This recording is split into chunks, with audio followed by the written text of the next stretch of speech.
After 20 months of negotiations, the US, as well as 5 other countries, have struck a deal with Iran to severely limit their nuclear program and prevent them from getting nuclear weapons. So first and foremost, before I get into the details, I want to clear up the misinformation that's been spreading.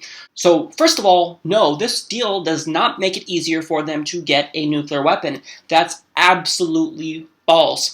Now, neoconservatives want you to think that this deal will actually allow them to produce a nuke because what they're doing is 3 things. They really have 3 goals. So 1, they want to create a common enemy because they want us to continue to view Iran as a threat.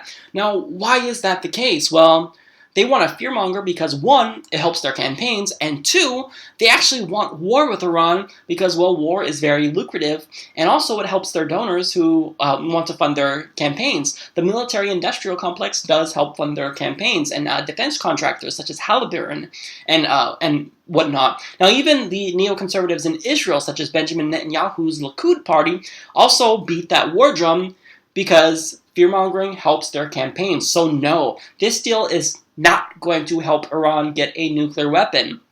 With the current nuclear stockpile and whatnot that they have, well, it would take about a year for them to build a nuclear weapon, but what this does is it makes it so difficult that it would take 10 years for them to build a nuclear weapon, and what's more is that we have 24/7 access to inspect them. The IAEA will be in there making sure that they don't do this.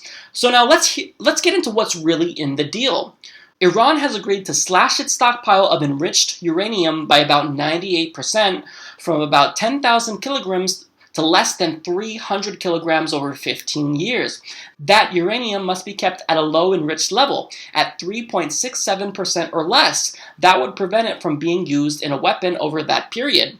So now the deal cuts Iran's nuclear centrifuges by about 66% over 10 years, from about 20,000 to 6,000. Those centrifuges are used to isolate the isotopes needed to develop nuclear-grade materials. Now this is very jargony, so I'll get to what it really means in a second. Furthermore, Iran will rebuild its Arak heavy water reactor so that it can no longer produce weapons-grade plutonium. The country also won't be allowed to build a new heavy water reactor for 15 years.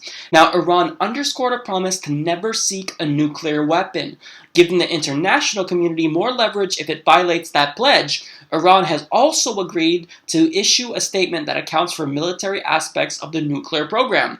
So when we put that jargon aside, what does it really mean? It means that they simply can't produce a nuclear weapon with that level of enriched uranium and that many centrifuges. It would take them 10 years.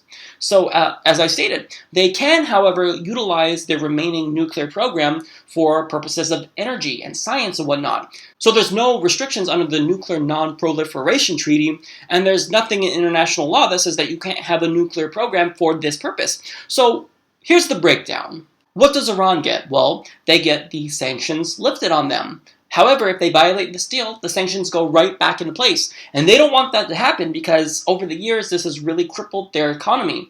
Now, what do we get? Well, we get assurance that they're not going to build a nuke, as well as unfettered access to their nuclear facilities. Now, what still needs to happen? Well, first and foremost, the Iranian parliament, as well as Ayatollah Khomeini, must approve of this deal, but seeing that they're an authoritarian regime, well, of course it's going to get approved. Now, Congress has 60 days to approve the deal here. They have 60 days to review the deal. Now, if they try to do anything to jeopardize this deal, President Obama has already agreed to veto anything that they might do. So, this is good news. Now, overall, what's the takeaway? This is a win for peace. This is a huge win for peace.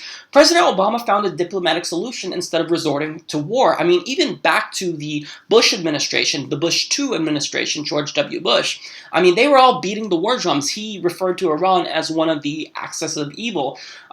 Dick Cheney has consistently tried to beat the war drums against Iran. John McCain, in his 2008 election, he actually was singing a song thinking it was funny, saying bomb, bomb, bomb, bomb, bomb Iran, which was a parody of the Beach Boys' Barbara Ann song. So as you know, they've indicated what they want. They want war. But here's the deal. This is important because we've really soiled our relationship with Iran a lot. I mean, we've constantly intervened. We overthrew their democratically elected government. It's really our fault that they're this authoritarian. And what's more is that we need to rebuild our relationship because the upcoming generation of Iranians, well, they're not like their religious leaders. they are a lot more secular and they are a lot more Western oriented, and they are influenced by Western ideals and Western philosophy. So once this generation slowly but surely comes into power, well, they could be a new ally and potentially a stabilizer in the region, hopefully. Hopefully. I mean, that might be a pipe dream, but look, here's the bottom line. What we got to do is we got to make sure that we achieve peace. This is what happened. This diplomatic solution achieved peace. And I think that's fantastic. You don't have to be worried. The neoconservatives in both America, Israel, and Saudi Arabia even, they're all fear-mongering, but what's the bottom line? This is about peace, and peace won today.